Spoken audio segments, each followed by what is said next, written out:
I'd like to call to order the Pleasant Grove City Council on this April the 13th, 2021, and welcome. We have all of our council members here this evening, and majority of our directors and a few from our public, and those virtually who have joined us also.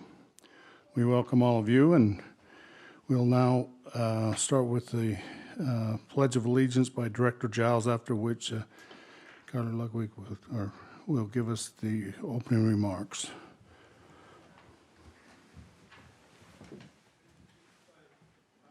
I pledge allegiance to the flag of the United States of America and to the republic for which it stands, one nation under God, indivisible, with liberty and justice for all.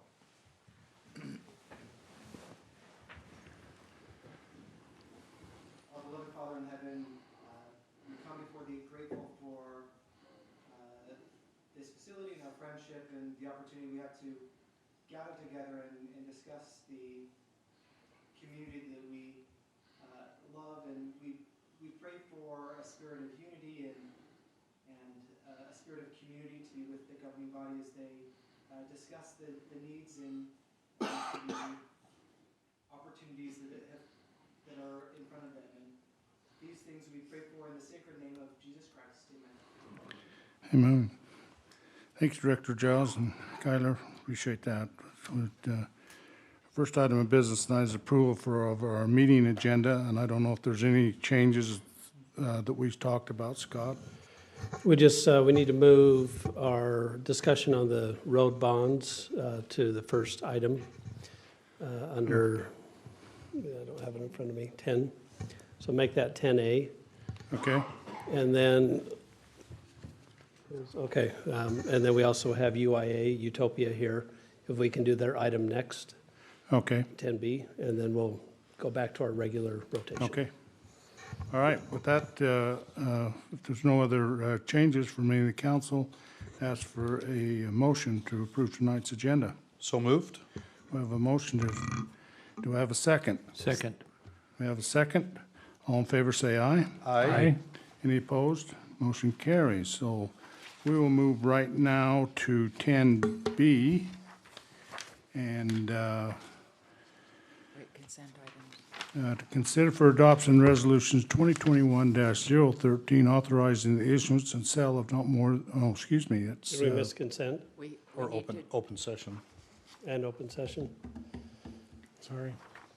We can do Okay. open session, right? yeah. Yeah. Oh, okay, sorry. Yeah. We can do that. Well, no, we were going to have Utopia come up to be, what were we going to do first then? Sorry, when I was talking about the change to the agenda, that was after we did consent and after we did open session. Okay. Then we'll start with the road bonds, then we'll Okay. do Utopia, and Okay. then we'll go back to, sorry, I wasn't clear on that, but we can do our other stuff first before we do Okay. that. We didn't know if we wanted to get Utopia out of here real quick here, so anyway, so they could get digging or whatever, so, but anyway. Todd's waiting for his internet. Okay, we'll move to our open session, item number 5, and ask anyone who would like to come forward and approach the council with anything they'd like to discuss this evening. Please come forward.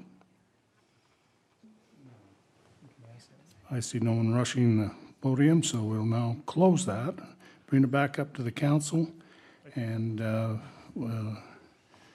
close our open session and move to item number 6, our consent items, which include the city county minutes of our meetings in February 19, 2021 budget planning and retreat meeting, and the city council minutes of the March 30th, 2021 meeting. And B, to consider approval change order number 3, payment number 4 to Granite Construction for the 700 South Overlay Project. And C, to consider approval of payment number 5 to J. Lynn Roberts and Sons for the Veterans Memorial Park Pickleball Courts Project. And D, consider for approval payment number 1 for SNL Incorporated for the North Union Ditch Project. E, to consider for approval of partial payment number 3 to Silver Spur Construction for the Mill Ditch Project. And F, to consider for approval payment approval reports for March 30th, April 8th, 2021. Ask for a motion. Mayor, I'll make a motion that we approve the consent items. We have a motion by Councilmember Anderson. Do I have a second? Second? Second by Councilmember Williams. All in favor, say aye. Aye. Any opposed? Motion carries. We'll now move on. We have no board commissioner committee appointments, no presentations or public hearing items this evening. And we will move to 10, we'll do 10C first. Yes. Do 10C, consider for adoption resolution 2021-014, authorizing the mayor to sign a fiber optic. Oh, sorry, Mayor. 10B? 10B. Sorry, 10B. Okay, we'll back up one Yep. more. Okay.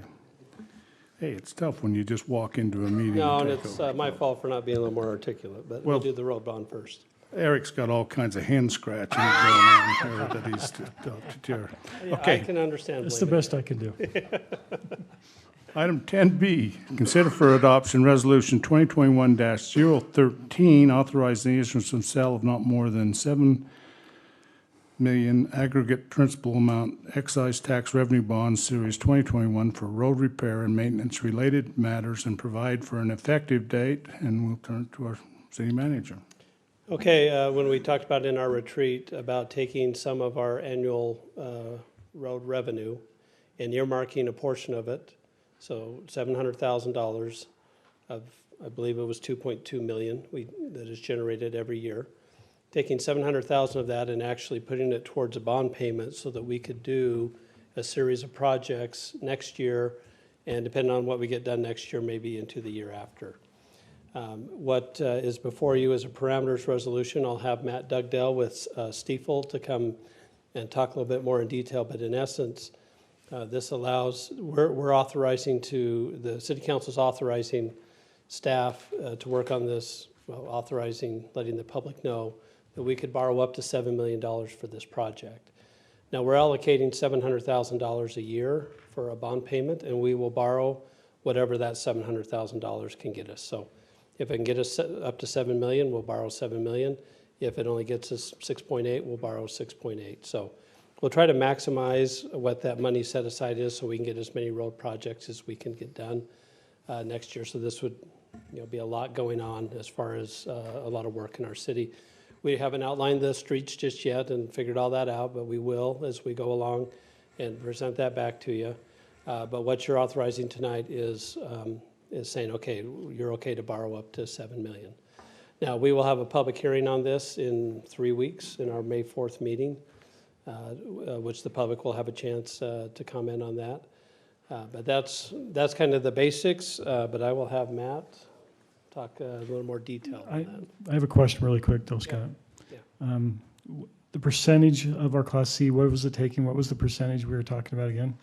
It was about 30%. Okay. So we still have 70%. Was that right, Denise? 70-30.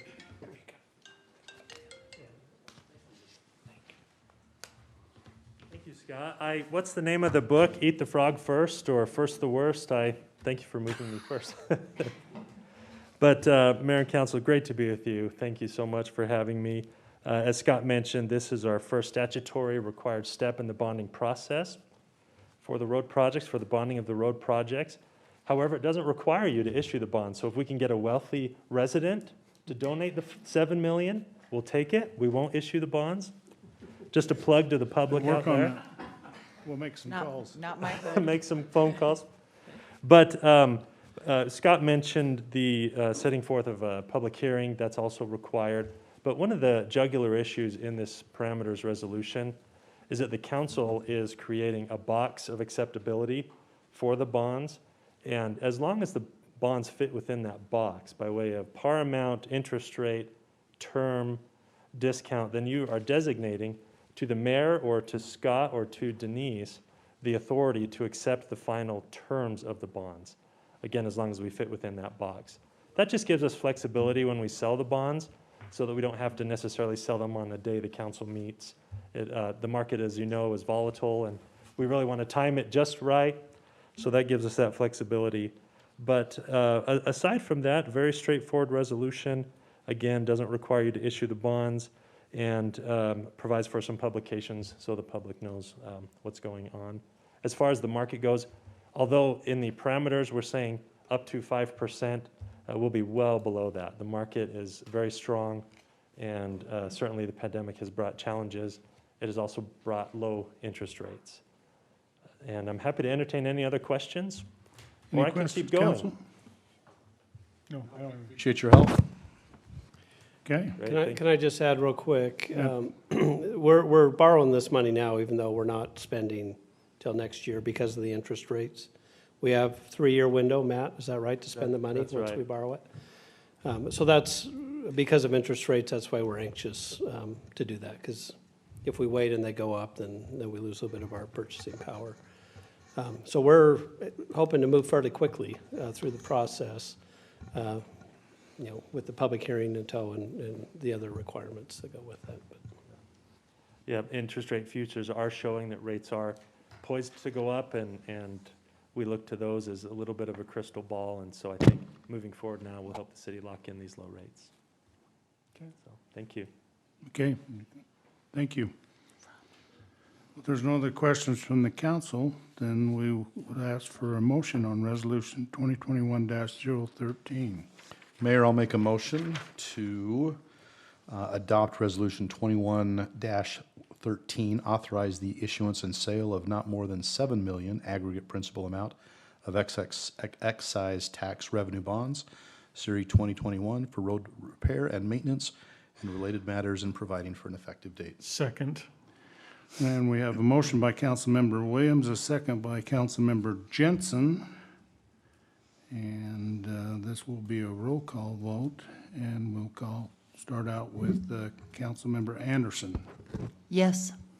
Councilmember Bullock, Yes. Councilmember Jensen, Yes. Councilmember Lamone, Yes. Councilmember Williams. Yes. Thank you. Passes unanimously. And we will now move on to our 10C. Consider for adoption Resolution 2021-014, authorizing the mayor to sign a fiber communications service acquisition contract with the Utah Infrastructure Agency, UIA, to provide broadband connection services in Pleasant Grove City and provide for effective date. Director. all right, we've been working on this one for a while, so this is the moment of truth. And what I'm going to talk to you about is you've already heard probably a few times, but I just want to make sure we have this final understanding as we embark on this project. Appreciate Tina and Roger Timmerman, who's, when we use the term UIA, Utah Infrastructure Agency, we use that interchangeably with Utopia. UIA is, in essence, in some ways, it's its own different group, its own entity, but it is the same people that are involved with Utopia. So if I say UIA or Utopia, I mean the same group. So I don't want to confuse you, but that's as we talk through this. We've gone through an extensive process to get to where we are today. Now, this is driven by our citizenry who has approached you, approached staff, about making sure that we can have broadband to our community. We really have 3 options, and we've explored 2 of the options fairly hard, and that was to partner with somebody, which is what's in front of you today, which would be with UIA, or we could bond and build our own network, have a little bit more control. There's some downsides to that. We worked through all that about a month ago as we had that presentation. We had a committee that worked through that, and the recommendation from the committee was to enter into an agreement with UIA as opposed to doing our own network. The downsides of owning our own network and working with Utopia are the same. That is, if we don't have the take rate, then the city's going to be out of pocket in order to make sure that bond payment is made. The upside's a little different. The upside with Utopia is they keep it within their realm. It's their system, their ownership. They're going to keep that money. And if we own our own network, we'd have a little more of an ability to control that. But again, there are There's a lot of effort that goes into that, a lot of time to owning our own networks. I don't want to rehash all that, but we've had that discussion. The third option really is we wait for the private sector to come in and do this. And we just don't know when that would ever be. And so if we want to get broadband to our residents sooner rather than later, then we need to do option 1 or 2. So what's in front of you today is working with Utopia, with UIA, in order to provide this. So what this agreement in front of you says is that they are going to have ownership of this network. It's going to be all them. What we are doing as a city is we are backstopping the bonds that they are going to take out. They're going to own the bonds. The bonds, according to the agreement, is $7,903,800, which is about $1 million less than what we originally talked about in the proposal that they gave us. And so they're going to borrow that money, and we are using our franchise taxes as the backstop. So it's a financial backstop that if for some reason something goes wrong, the city does have a responsibility to make up the difference in the payment. But in order to actually bond, there has to be something on the books the city is going to commit. So that's what we're going to commit. This is a guaranteed maximum price. And so when they put our system in, with their system in our city, if it's more than $7,903,000, UIA will cover the additional cost. Okay, so there's no more obligation on the city's part. But again, this is if we have enough of our city residents sign up for this, then the city should never be out of pocket in order to cover the cost of this network. And we feel confident that our take rate will be high. Our neighbors, Linden, to the south, have the highest take rate on the Utopia system. We feel like Pleasant Grove is same demographic, so we should have something nice in order to do that. The hard part about this is we can't see 20 years into the future, 25 years. This is going to be, in essence, a 27-year bond when this is all said and done. We can't see that far into the future to know what other challenges might be out there. So in some ways, we're committing to something that we don't necessarily know exactly what that looks like.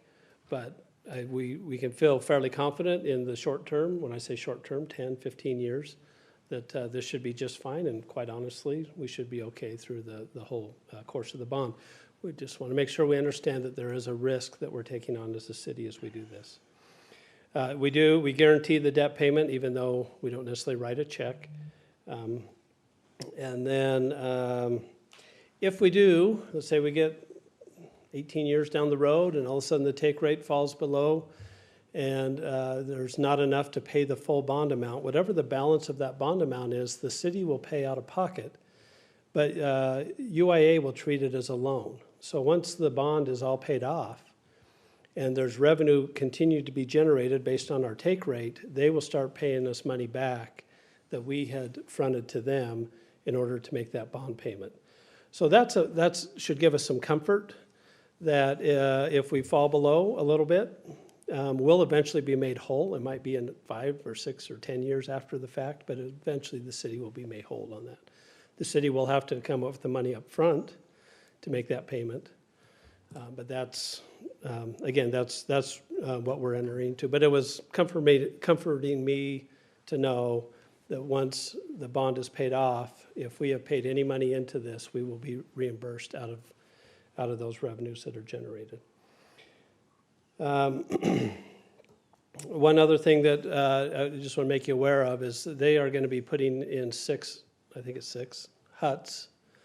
And these are going to be these are going to be in our city parks, and they're just going to be stations where they're going to be running a lot of their system through our city, but they need to have certain key points in the city where they kind of have a central location per the sections of our city.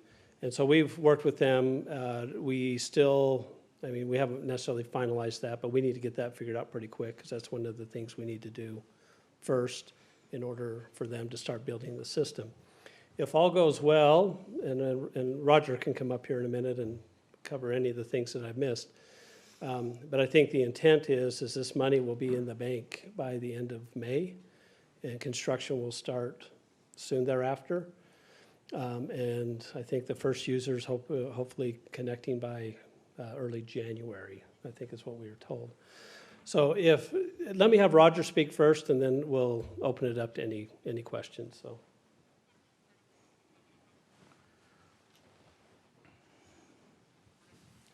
Thanks for having us. We love fiber. We'll talk about it all day if you let us, so I'll just try to be short. We see this as a great opportunity for us and the city. We're not a company. I think some people think, hey, you're guaranteeing some investment or some business or something like that, but keep in mind we're a public entity. We're an interlocal entity made up of cities, and so a partnership with us is you partnering with many of the surrounding cities, some of them a little further away up north, but it's a public entity, and our goals are to provide an amazing service, to build this infrastructure, to facilitate all the benefit, quality of life improvement, economic development that comes as a result of that, to reinvest in that system, to pay off our debts, lower the cost of service, and all of those things. So there's, this contract captures a worst case scenario of we need a guarantee on the financing for the incremental cost to get it done. But there's already been significant previous investment made in the city for fiber that we've already built. Also, all of our backbones, all of our facilities and all that is already done and paid for. So the incremental cost to come in and finish that in your city is a lot lower than it would be if we were starting from scratch. And then we're also in a position to take on all the future capital expense and investment without any guarantee from the city. So this is kind of just that one-time guarantee for the incremental to get to the homes and to get to the number of homes needed to get the revenue to cover that financing.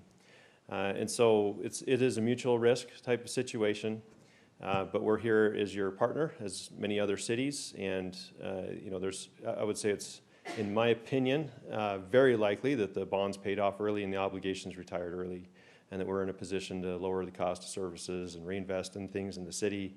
We'll already be doing some additional investment beyond what's even in the contract, such as installing air quality sensors, and we're considering the location of a wildfire detection system that we've installed in some of the other cities.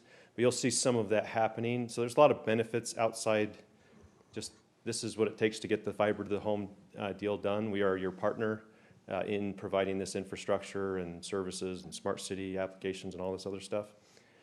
But this is what it takes to make it happen. From a process perspective, if we have a vote on this and it goes through, again, this is a partnership with other cities, and those cities have asked that we do partnerships with cities only under the circumstance we get a unanimous vote from those city councils. So that's just one little caveat in there. I hope that's not a problem. We'll see. You throw all the arrows you want at me to see if we can get through any concerns you might have. But that's kind of because you are partnering with other cities, right? And they want to know that they've got a good partner in any cities we do this with. But upon approval of the contract, we're off to the races. And so we're already a little bit ahead with planning out fiber huts and things like that, but obviously we haven't shown up to construct. There'll be a couple months of design and engineering and permitting and all of that before you really see construction coming in. The construction comes in the form of trucks, trailers, and drills, and these are these horizontal directional drills. They dig holes, and then they drill between those holes. And then they fix those holes, and you end up with a little surface grade box. So it's like a sprinkler box. And so you'll have all these new Utopia labeled sprinkler boxes throughout the city when we're done, and everything should look really good. It's actually a lot of construction, but when it's done, it's the least intrusive of any of the other telecoms. And what I mean by that is cable leaves these big basket-looking green boxes all over the place that people trip over and ride their bikes into and things like that. Same thing with the CenturyLink pedestals that stick up. All of our stuff's subsurface other than those 6 fiber huts. So it's very clean, low impact when we're done. But it's going to be a big project over the next year to year and a half of construction. Contractually, we have 2 years in there in case we have some pockets here and there that cause us a delay, but we expect to be substantially complete, probably about a year and a half out, with the first areas getting service about 8 to 10 months in. So, yep. How big are those huts in the parks? The structure is a 10 by 12 foot internal space, and so there's a little bit of wall space on the outside and have Okay. kind of a rock exterior. We need more space than that for the easement, just because there will be a generator on the outside, and so that there, you know, the land easement is a little bigger than that, but the actual structure is a lot smaller than what you'd see like at the base of a cell tower. They look like those types of buildings, but they're small, and there's no tower, obviously. Okay. The generators are very quiet, so we specifically get ones. Most people don't even realize they're running. They're not the big noisy ones that wake up, you know, startles Okay. people when they turn on. They're not diesel. They run on natural gas, so they're cleaner and quieter than typical generators. Okay, that's just something that we'll have to keep in mind as we go through placement in the parks. Yeah, 10 by 12. obviously we try to place them somewhere that's not going to be in the way. You know, they don't put it in the middle of the soccer field or anything like that. And what is the exterior like? You said like a rock type of, Yeah, I think it's an epoxy coating that they put little tiny pebbles in. So it looks almost like sand when you're looking at it from far away, but it's bigger rocks than sand. So it's hard. I don't have a picture to show you, but I have one I can send you.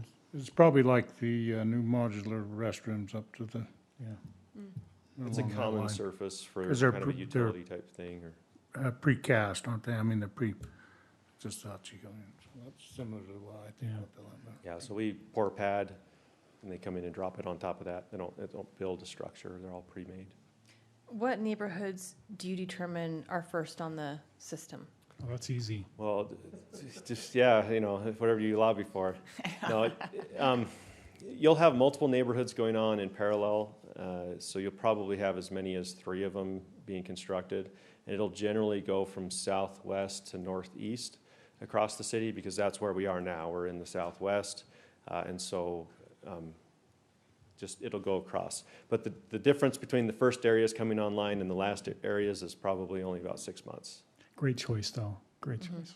So southwest Let and the know what northeast. it is. wrestling And begin. is that generally how you do it in every city? That's just the standard southwest and Just where we northeast? are now, I mean, because there'll be building going out towards the other parts of the city that take longer. So as we go further northeast, we have more canal crossings that we have to get permits for, and potential pole attachments. This is designed to be underground, but there may be, you know, like there's crossings and things here and there where we may need to do the aerial attachments here and there.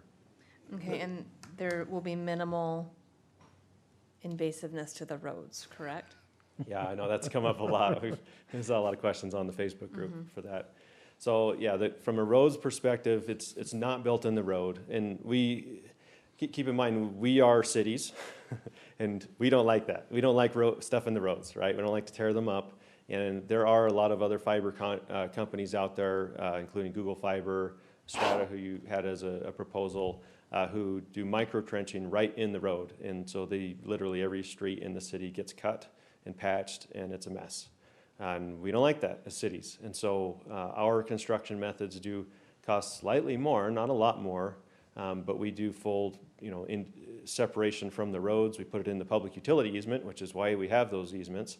And we believe that's where it belongs. You know, under ideal circumstances, if you weren't worried about trying to save money, that is the best place for it. Even though people try to cut corners or save money doing it the other way in other projects. So all of ours, and for this city, would be in the public utility easement, with some exceptions for aerial attachments, like I said. If there isn't a public utility easement on the front of the property, there may be a reason that we got to go aerial, and then for some crossings here and there. But as it comes to building it, it's going to go along the side of the road. If there is space in the park strip, that's our preferred location. Sometimes we have to be on the house side of the park strip. If there's a sidewalk, like a street, park strip, sidewalk, sometimes we'll need to be on that side only if the park strip is too congested with other utilities, but it'll usually be right up against the sidewalk. So we go as far away from the house as we can without going into the street. And so it gets built, that's where the holes go in, and then we put the boxes in those holes, clean it up, we do all the restoration. You'll still get phone calls, even though we will put door hangers on everybody's house in the whole city.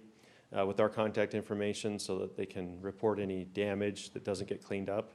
But you know, you will get phone calls, you will get emails. Send those to us every single day. You know, we report those out and get people out to repair sprinklers and grass and things like that. I would encourage you to talk to other cities we've been doing recently to see how we handle that. We take a lot of pride in the quality of our responses and the restoration.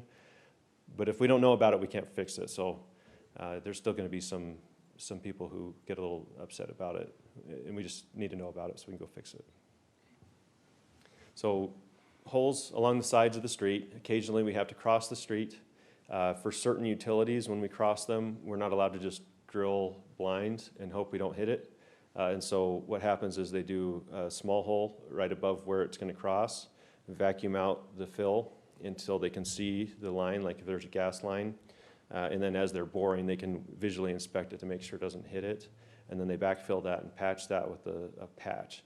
It's a pretty small patch. It's not the same as when, you know, a new building goes up and they have to go intercept utilities and dig out a big section of the road and patch that. These are very small patches, so it's about the least impactful thing you can do to a road that still makes a hole in the road and then gets patched.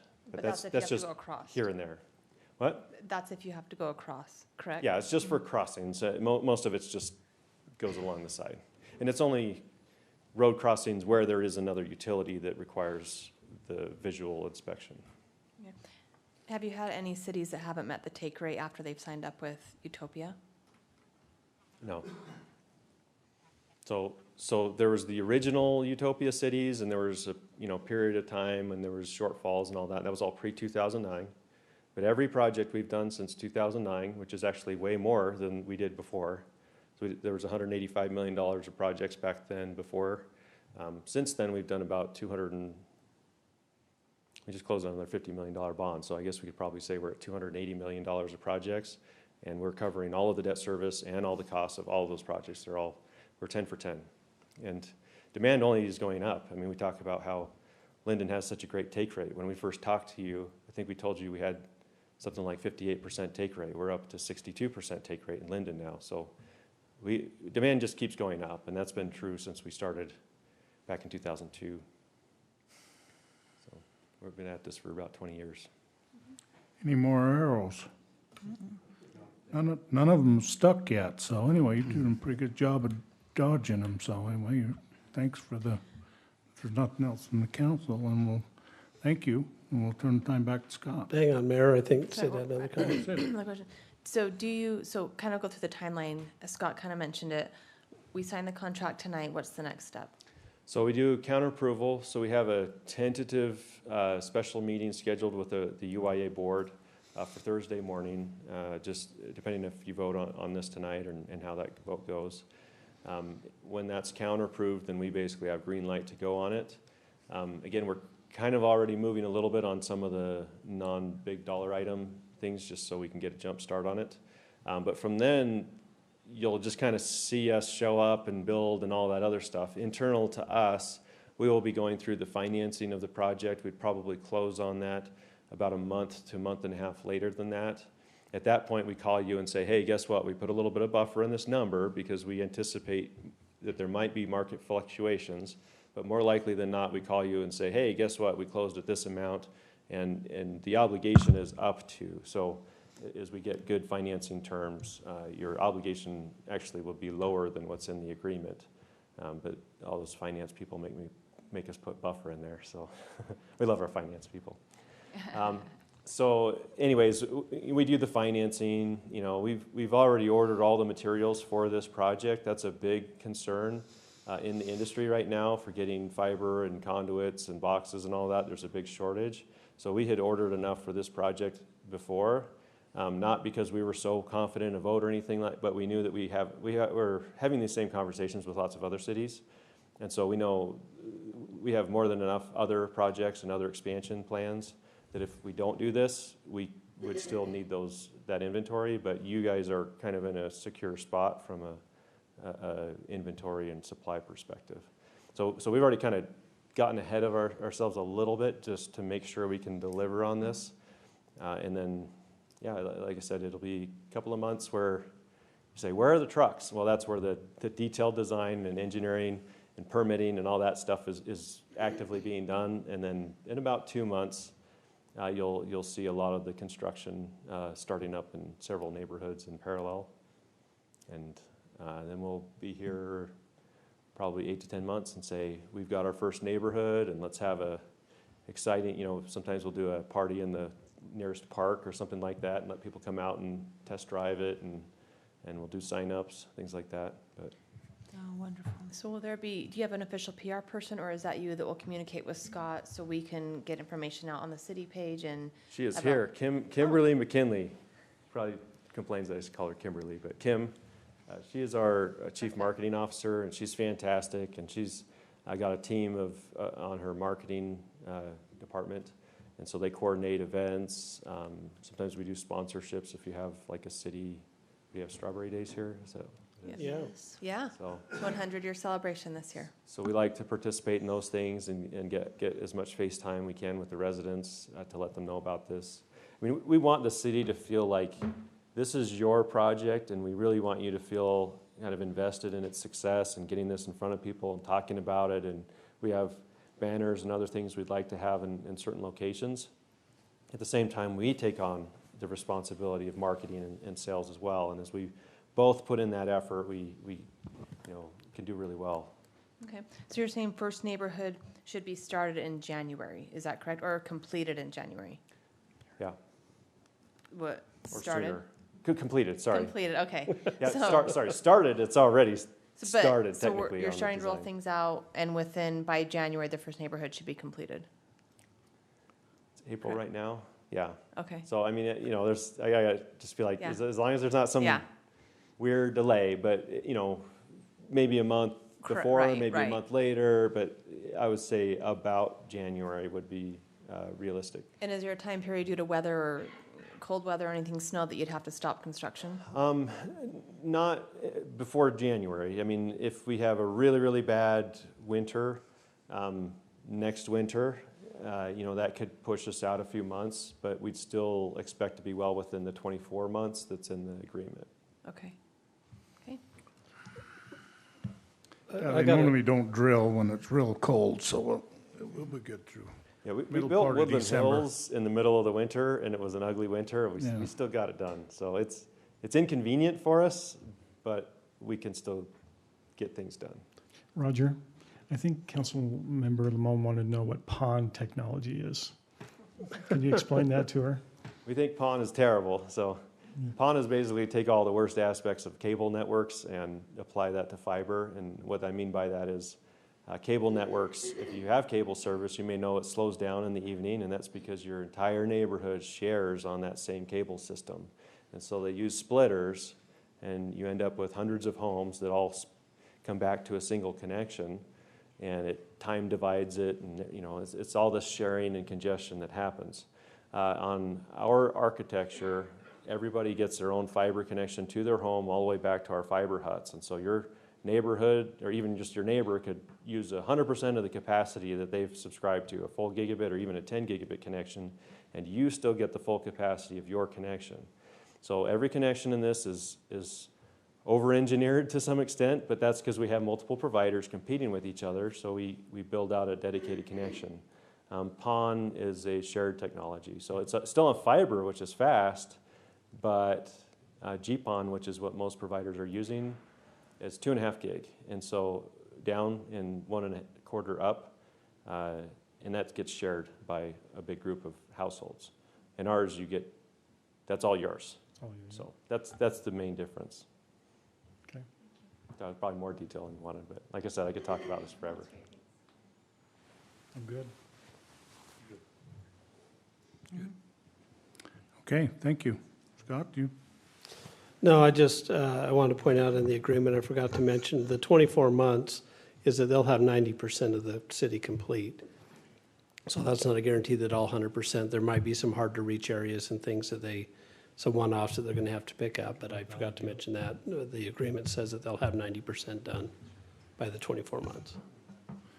Okay, council, before I have one comment, it's not every day. Well, we kind of this council gets to indebt future councils with this project. If it goes south on us, then people may not be very happy, but they'll forget who you were by then. But anyway, We may still be on. so it's, I'm happy to indebt them. I think we'll be just the opposite. you won't worry about it. I'm happy to indebt them. But and we just, I think we'll have the take rate, okay? absolutely. I think we got people who want. Yep. And, Well, we live in a day where internet is vitally important.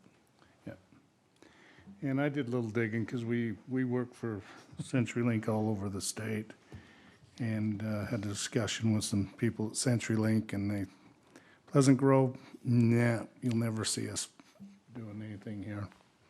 So, and that's proven out for many years here, so they just, All I know is I'll be your first customer that signs up and says goodbye to Comcast. So, I'm right behind you. well, I think out there, Scott's got a nice little park. We could have a little hamburger fry out. We have a That's the park west right in my side. backyard, and so if we need to start with my neighborhood, Yeah, no. I would also like to throw in my backyard for a hamburger fry. I'm willing to bribe them at mine. so with that, Big park in yours, too. Yes. there's no other things to discuss, council. We'll ask for a motion on resolution 2021-014. Mayor, I'd love to make a motion to adopt Resolution 2021-014, authorizing the mayor to sign a fiber communication service and acquisition contract with the Utah Infrastructure Agency and provide broadband connection service in Pleasant Grove City and provide for an effective date. We have a Second. motion by Councilmember Williams. Do I have a second? Second. Second by Councilmember Bullock. This will be a roll call vote, and we'll start out with Councilmember Anderson, Yes. Councilmember Bullock, Yes. Councilmember Jensen, Yes. Councilmember Lamone, Yes. Councilmember Williams. Yes. Thank you. Passes unanimously. If we're a representation of your take rate, we're going to be good. Yeah. Okay, we'll move back up to, thank you for those two items. We'll move back to 10A. This was a continued item, consider for adoption, Resolution 2021-09, authorizing the mayor to execute an interlocal agreement between Utah County, Pleasant Grove City for the administration of the 2021 vote by mail municipal election and provide for an effective date. Scott? So I covered this briefly in our work session. Okay. So, and the mayor has a presentation if you want to see it, or if you feel comfortable with my explanation that we're locked in at 225. That we did get a hold of, or talk to Salt Lake County. They were 235 or something. I mean, they were more expensive if we were to use Salt Lake But County. they could have done it though, huh? I I'm don't. just curious, yeah. So you vote by mail and you send your ballot to Salt Lake City. I think we'd have some residents saying, why am I sending my ballot to Salt Lake City? So it was, I think, good to follow up to see what our options were. I don't think going with Salt Lake County. Are you throwing shade at Salt Lake City County? No, I'm just saying, I think we're going to get 1,000 questions if Oh, there's a you- return ballot to Salt Lake City for our Well, Pleasant you'd have Grove to do- municipal elections. Yeah, you'd have to do with your collection box out Yeah, I there. know, yeah. So it's, it just, at MAG meeting, a couple weeks ago, that they, and Amelia did a good job with their presentation and answered, and it pretty well. And basically it was because, nobody was doing anything tracking the cost until she took office. And so So that's this is actual cost. correct. But was there did she get any of the new money from the property tax increase? Did any of that go, or was that just for operating expenses for her? That was for just the operating department? expenses. That didn't For even her come out. department. That Okay. wasn't for anything about, she's just trying to pay her way here.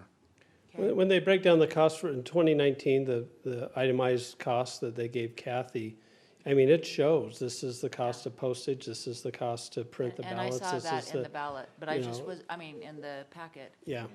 But I was just wondering, with that increase, like literally that because she got a big chunk of that.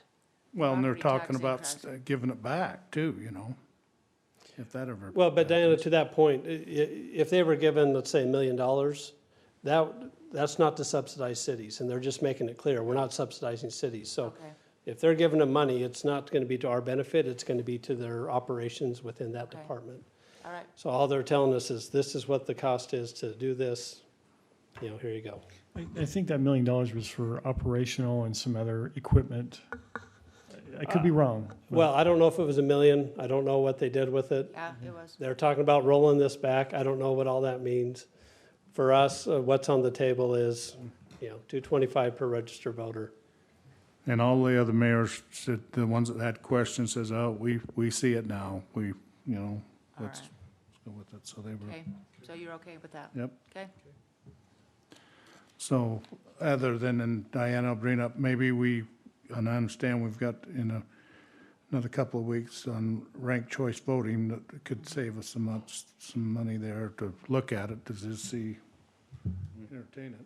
I'm not in favor of it right now, but we'll see what they. We'll see. Okay.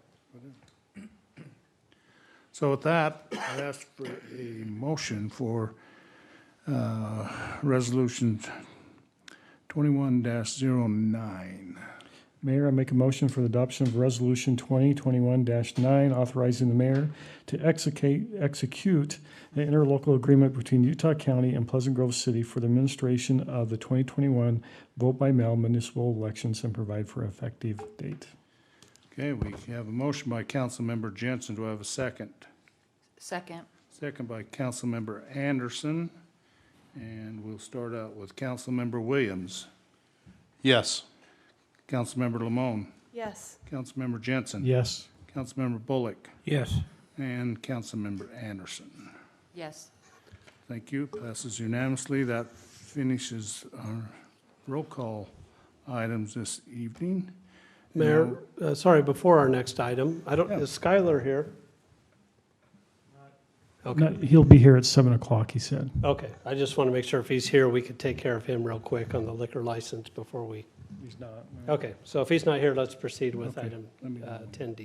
You know who we- Okay, we'll move to 10D and 10D, E, F, and are ones we've been waiting for, so we'll do 10D first. Consider for adoption of 42-lot final condominium subdivision plat called the Boulevard 120 in the Grove Zone District, the Boulevard Mixed Use Overlay, Sam White's Lane Neighborhood, and McKay Christensen is the applicant, and Director Cardenas. I think Daniel's going to show you really D, E, and F. So Okay. two different plats and then a site plan. It's all going to be rolled into one, but it'll be 3 different council actions.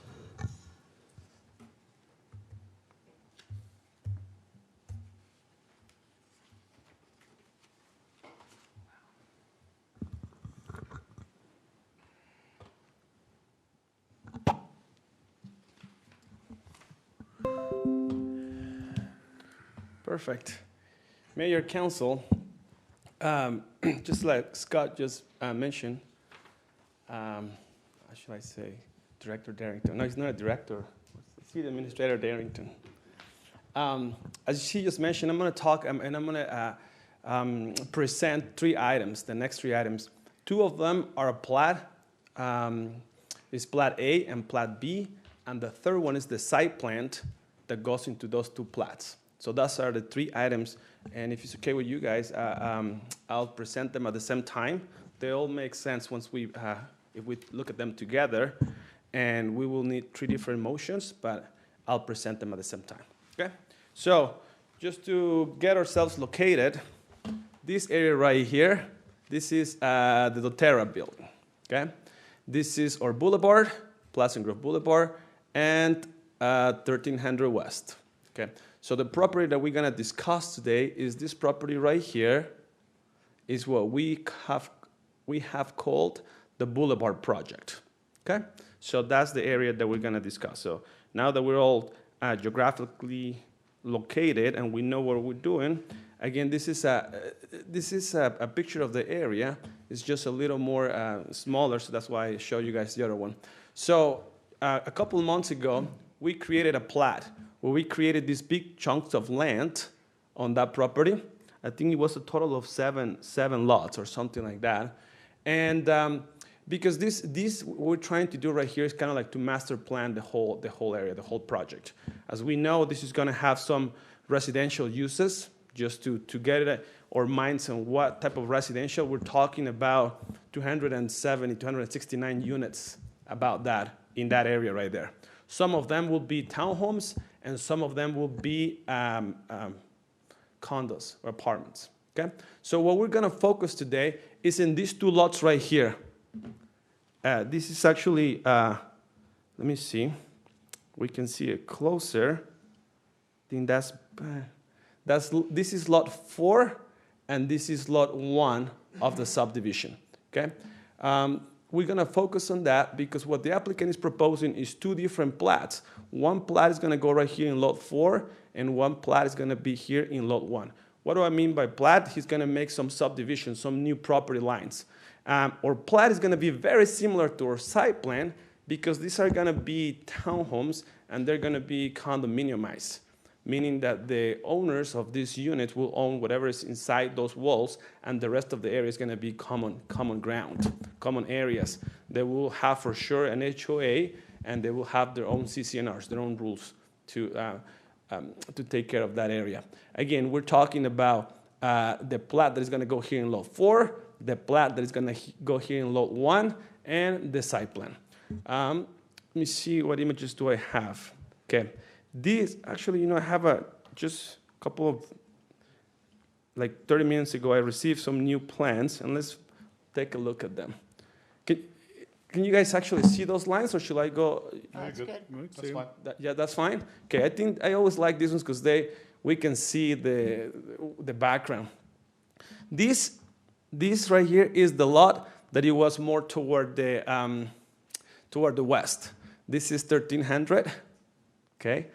And this is the new road that we're building, the 100. Sorry. Now, as we can see on this side or on the west portion, we're talking about a total of 42 units. Every unit, again, every one of these little rectangles, it's a lot, okay? A condominium lot is each one of these. And again, we have 42. Now, the portion that is on the east side, which is this one right here, this is the boulevard. Dotero will be kind of like right here in this area. In this side, or on the right side, we're talking about 33 units, giving us a total of 75 townhomes. Now, these units will be deducted out of the total living units that the project may have. And we're not here to talk about that, but eventually this whole project that we're trying to master plan will have an apartment building, and out of those 269 units, we're going to deduct these units so he can have meet their final density. The density that we have for the whole project is 23 units per acre. Okay. Right now, let me go back to this image right here. I like that one. Right now, this area right here, this square, is not zoned. It's not into that zone. The applicant purchased that a little bit. I don't know if he purchased around the same time or maybe a little bit later, but right now this area wasn't rezoned. But it's planned for the applicant to eventually include this. It's about 1 acre into the whole project. Again, the density was given to the whole project. Now let's focus a little bit more into the plat. And let me go back to this image right here. Let me go back a little bit. There you go. I think it's a little clearer. And again, we're gonna get in this area right here, 42 units and 33 units right here. So again, this is gonna be plat A, and this is gonna be plat B. That's what the applicant is proposing. Sorry, I'm going from screen to screen, but some of these plans are newer. Let's see if I can. There you go. Again, this is going to be the Boulevard subdivision plat A, and this is going to be the Boulevard subdivision plat B. And the lots or the condominium areas are shaped at the same as the walls for the units. Now, let me jump a little bit into what the site plan will be. And again, we're gonna see a lot of similarities between the site plan and the plat because they share the same property lines. Right here. Okay. Let me go down. Okay, this is in a site plan. Now we're gonna start looking into, okay, what's the landscape area? What is the open space that we're gonna have? And that's the difference between the plat and the site plan, but of course they look very, very similar. These both items went to the Planning Commission. Well, first he went to the Design Review Board. And then the applicant worked on some designs that they needed to do. Then he went to the Planning Commission. The Planning Commission, they sent a unanimous recommendation of approval for the 3 items, for the 2 plats and for the site plan.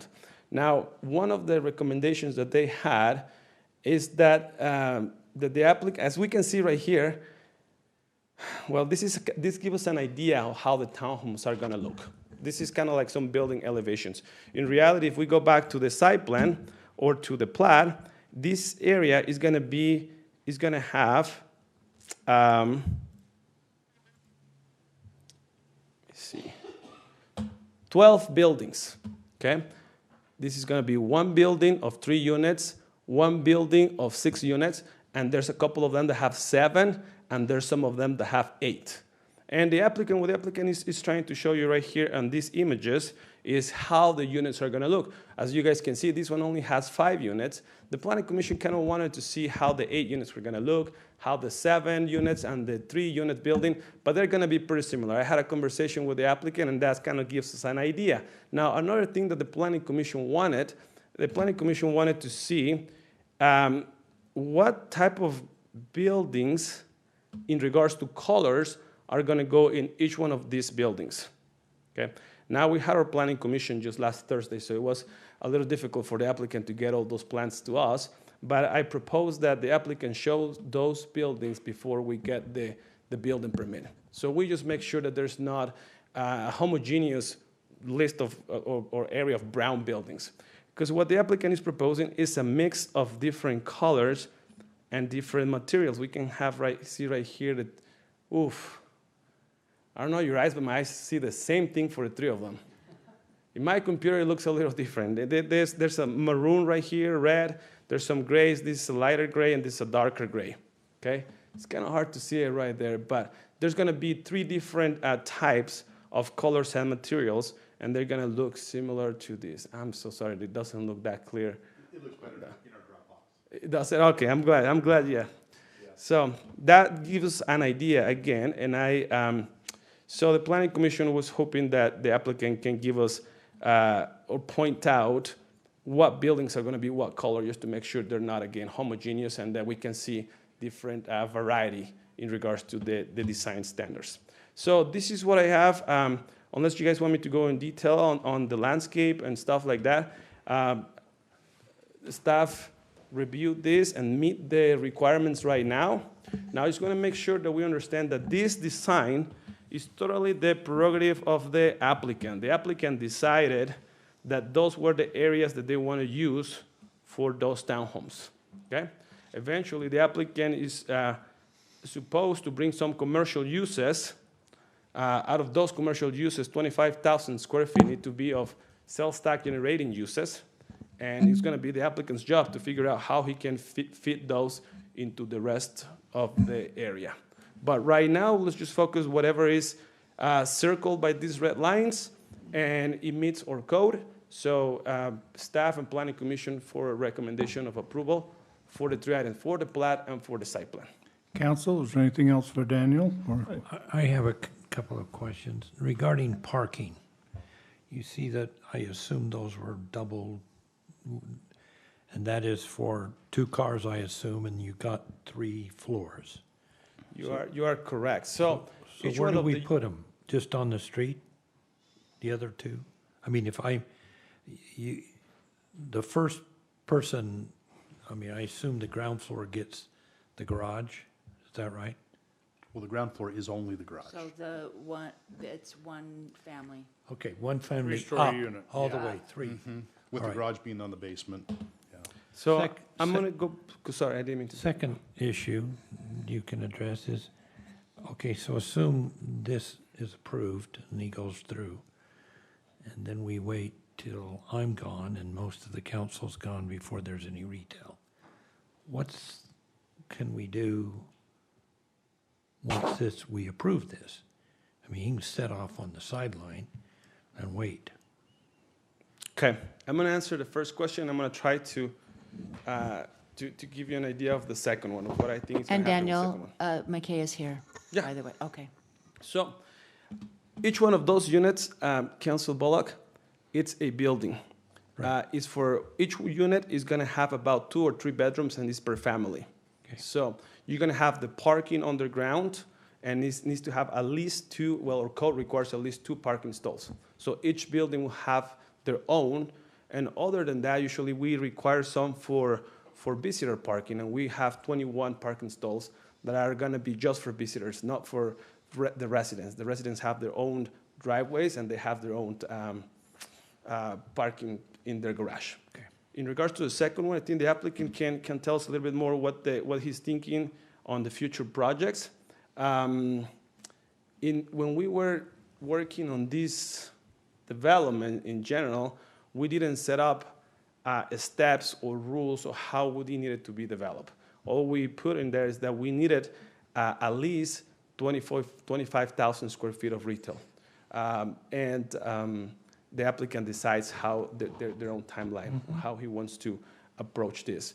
Again, this is, if we're going back to the main one, and I'm gonna let the applicant talk about that, but if we go to the main area, there's gonna be an apartment complex right here, and we hope or expect that the rest of it is dedicated to commercial uses, whatever is along Pleasant Grove Boulevard.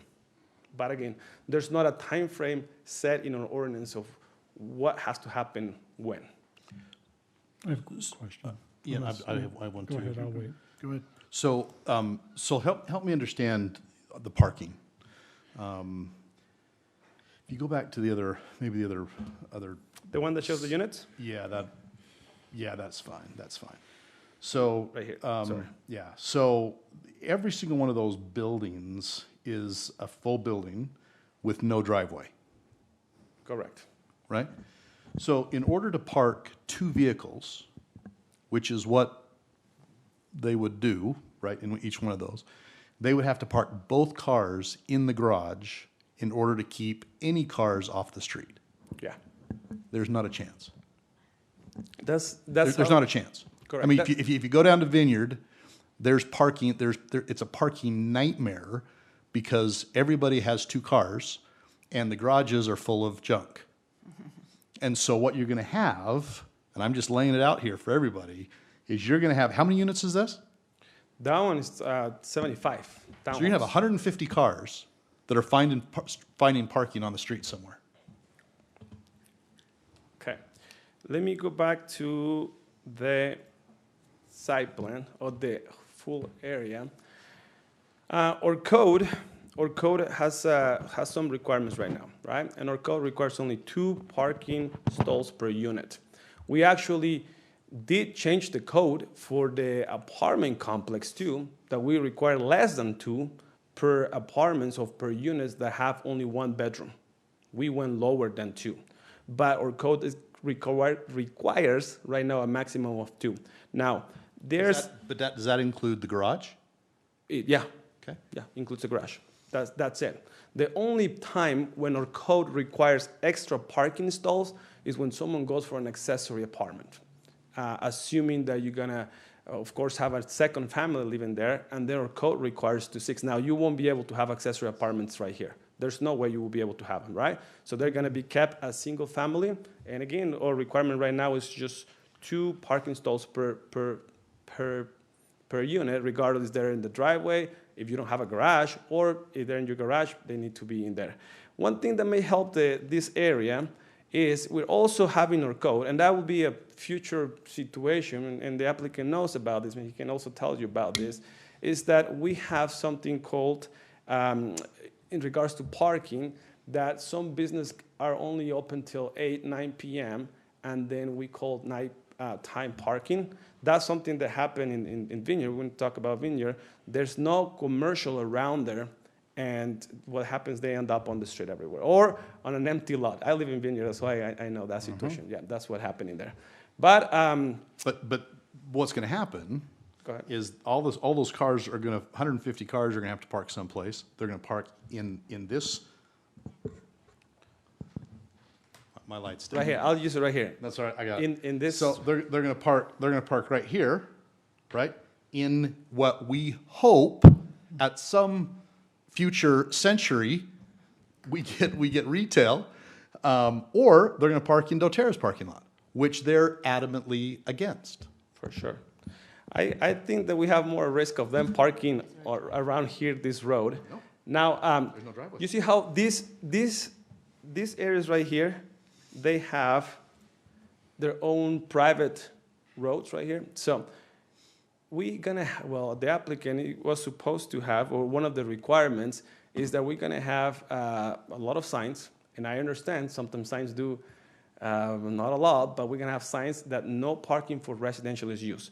And now if we go back to the area where you think they're gonna park, which is a possibility along the boulevard, right now in our code prohibits that, right? Our code says that there's a buffer of 64 feet that cannot be used for residential parking. But just on the south of end of that, so if you go back to maybe the aerial The aerial view, view, if let me see. like a big aerial, maybe just that whole area. Oh, you want to see okay, I have a map right here. The first one that I show? Yeah. Okay. There, let's see, right along here, Oh, yeah. it is wall-to-wall cars. Wall-to-wall. This is gonna be worse. This is something that we can, if we want to, we can, for future projects, fix our code and require 4 or 5 or whatever we think is appropriate. But even just like less than 2 years ago, we even reduced our parking requirements for an apartment that is only, because eventually we're gonna have about 200 units for an apartment. And what we decided a couple of years ago is to reduce, instead of asking for 2 parking stalls, we went to 1.5 or 1.75. So we went a little lower. Those were on the one-bedroom, Correct. so this is a home. Go back to the previous one you showed with the parking stalls. Wow. Because if they rent out, if they rent out the rooms. The one that shows the parking stalls, this one? Wow.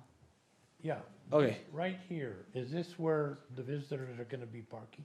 no. So where do they park?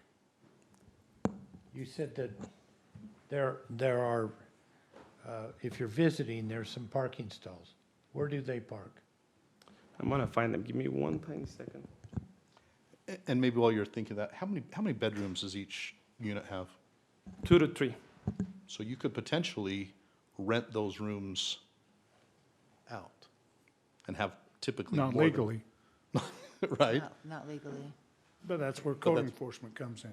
Well, I guarantee a good portion of our city that hasn't reported their accessory apartments to the city, so. Okay, so this is the parking here? No, the parking is gonna be right here. We have some parking right here. And then we have some, Are those? parallel So to the they're road. parallel? Yeah, right? parallel to the road. parking? We have a couple right here. And we hope that this parking right here serves this commercial future building right here. So these are not for them. The visitor parkings are the ones along right here. We have a couple right here, and those are the ones that we have. Can I just clarify? Yes, go ahead. So the definition of family in our code includes up to 3 unrelated individuals. And so you could have a townhome or an apartment with 3 single people in it, or 3 unrelated individuals with 3 cars, and we only have 2 parking spots for a 3-bedroom unit, just so you know that. totally agree with that. However, that's how our code is written right now. So it will be hard to change our code after we have an application right in front of us. So if we can do it for future projects, that could be a direction that staff can follow and change that. But the rules that we apply is what currently is in our code. You guys have anything else for Daniel? Yes. Go ahead. So I remember this, I think it was probably, well over a year ago, when probably a year and a half, 2? Yeah, when the rezone, so I think it was originally zoned for it wasn't even zoned for residential or anything, right? So I remember this whole process that we allowed, we went above our 12 units per acre, right? We went up to 23 for this.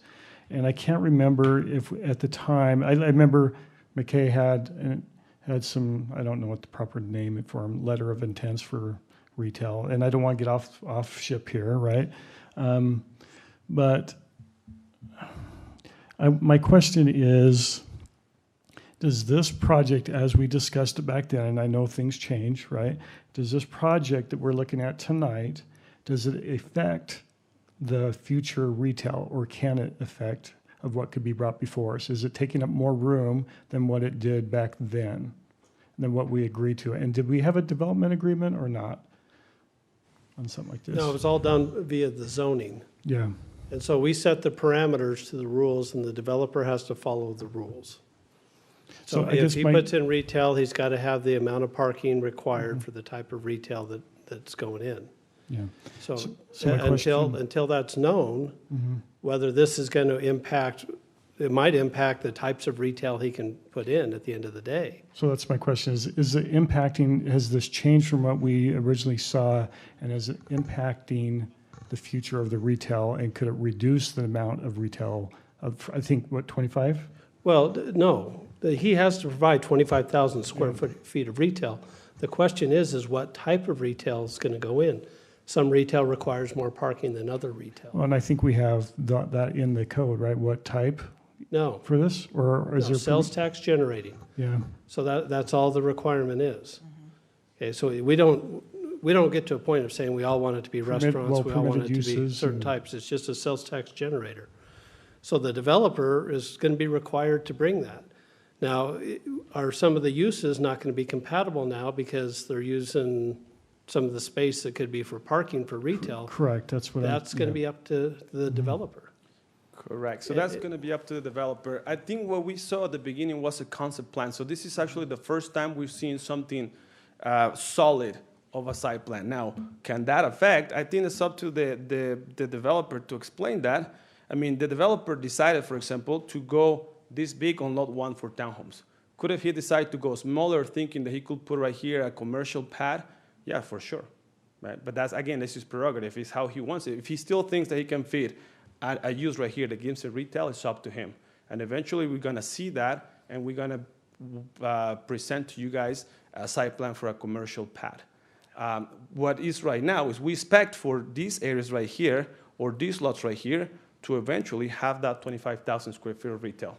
Or, sorry, sales tax generating uses. How is the applicant going to do it? It's up to him. He has to show us how he's going to fit that into it. How wide is that? What is the dimensions of, from the street to the, I can't quite see that. You can see it? Okay. Yeah, what's the, Let me see if I can find it somewhere, because it's, of course, I don't have it by memory, but let me see if I can see it in one set of plans. I mean, if I can, I think when we initially had this presentation 3 years ago, I felt like we reminded the council that we're settling on a zone, but at that point, the developer, they don't have to do the concepts they showed you. They can do whatever they can to meet the zone. Right now, they're meeting the zone. And so it might not be exactly the development we hoped for. It wasn't exactly maybe the development that was initially talked about, but the developer's here. And the developer can walk you all through his process and what he's been doing and what he's thinking, what his plans are for the retail, what his plans are for the apartment. But what's before you today currently meets the code. And so for the city council to say, we want to deny this or require them to make some changes, there's got to be some findings behind that. I don't know for sure, but it's close to 60 feet, something around that. I can see the number. Hey, Daniel, what was the, kind of educate us how the planning commission meeting went with this? And what was their thoughts or their concerns? With this project? Yes. Okay, so the planning commission, they take administrative decisions. What we have right here is administrative decision. What the planning commission does is they have a set of rules that we already have written and approved by the city council. So we have our laws, and they get the list of laws and they make sure that this project meets every single one of them. If it does, the recommendation is unanimous for approval, and that's what happened. Because this project, it meets that set of rules that we created in 2018, so it was 3 years ago when we created this new zone, because this zone didn't even exist. So that's what the planning commission does. That's the same thing. They take the recommendation of the design review board. The design review board looks at the colors, look at the materials, make sure it, again, meets the code. They send the recommendation to the planning commission, and the planning commission makes an administrative decision, grabs those rules, put it against this project, and if it meets them, that's the recommendation. And Daniel, could the developer put in the two townhouses as well as the apartment complex right here and walk away? Yeah. Thank you. Yeah, if anybody's ever going to develop that according to the zone, it's going to have to be sales tax generating use. So either it sits empty or it's developed in that manner. But there's no obligation that the developer has to build that. But it has to go, it has to be sales tax generating. It's some century. It will. Anything said? 2025. Eric? No, I'm done. Diana, any more? So, if there was a driveway in front of each of those townhomes and/or condos,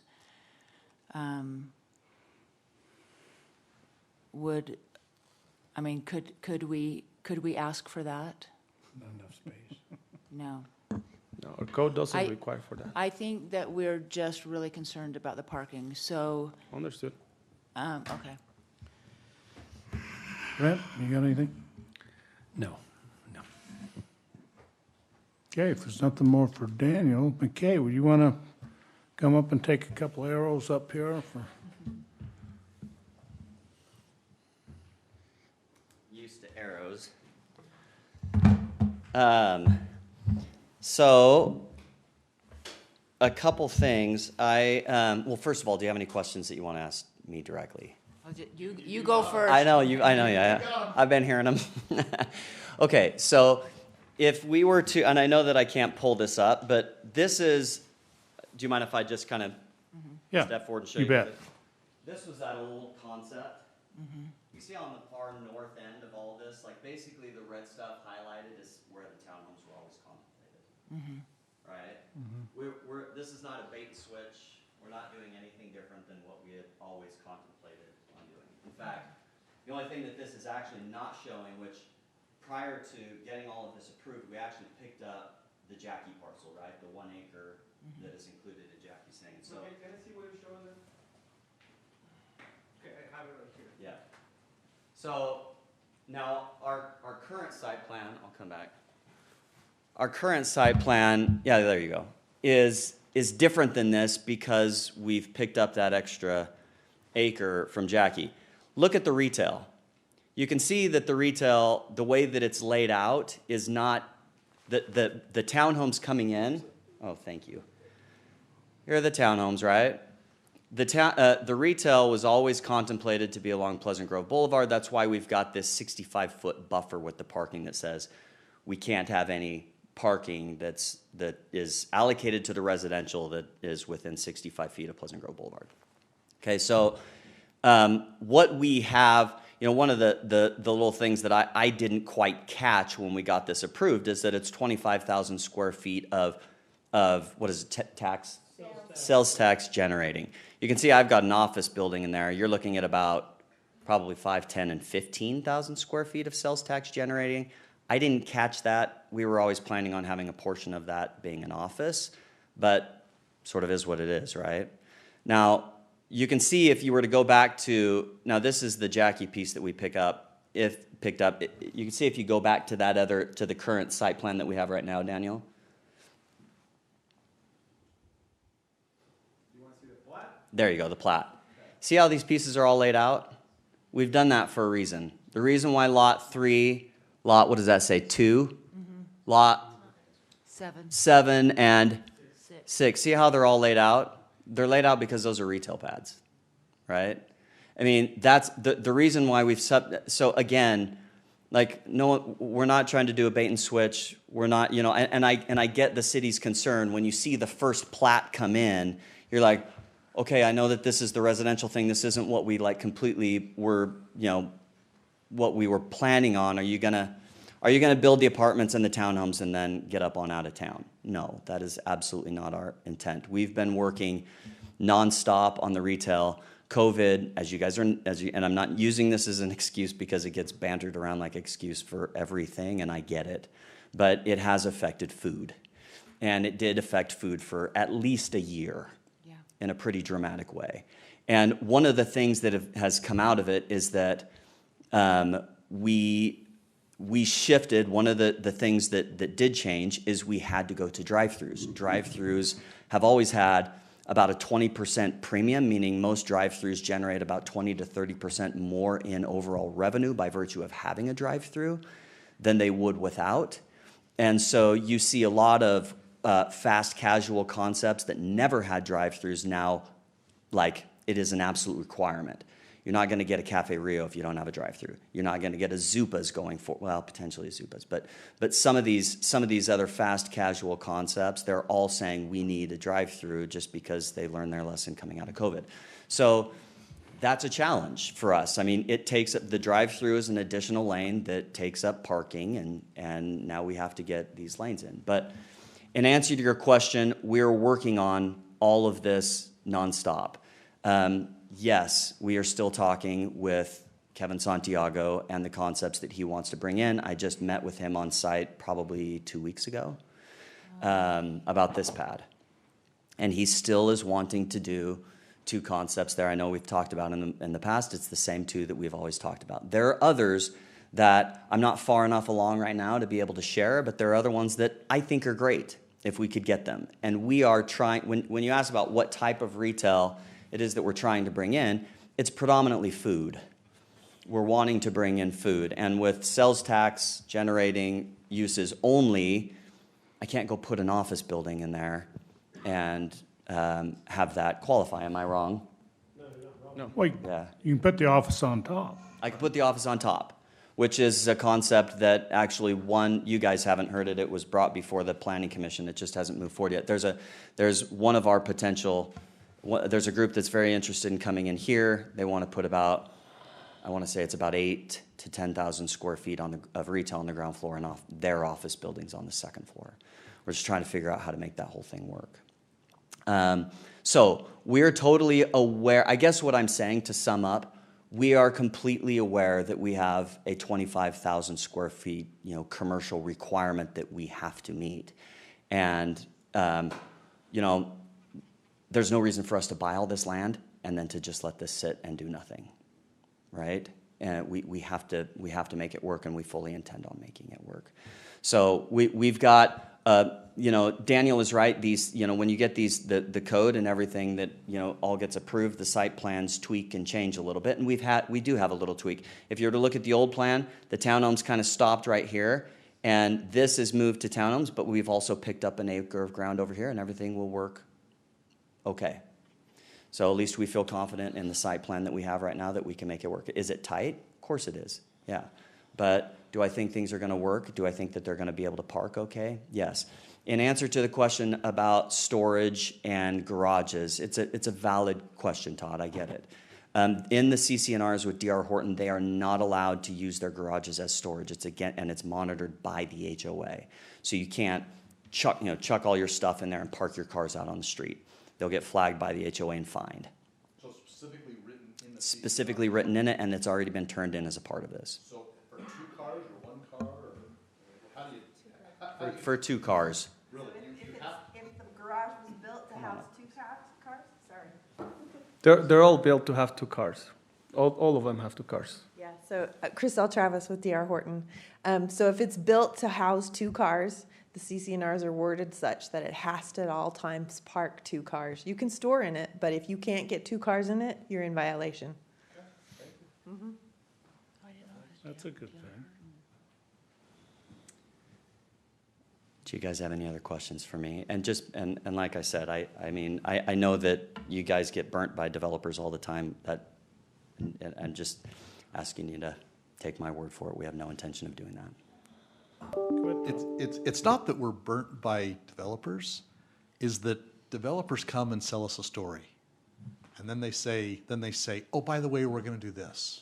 But this is the story we want you to see. Yeah. Then what happens? This is 10 for 10. I don't think I've seen it any other way. Then the developer comes and says, oh, by the way, we're gonna do this first. And you know that story that we started with? We'll build that at another time, but we're gonna do this.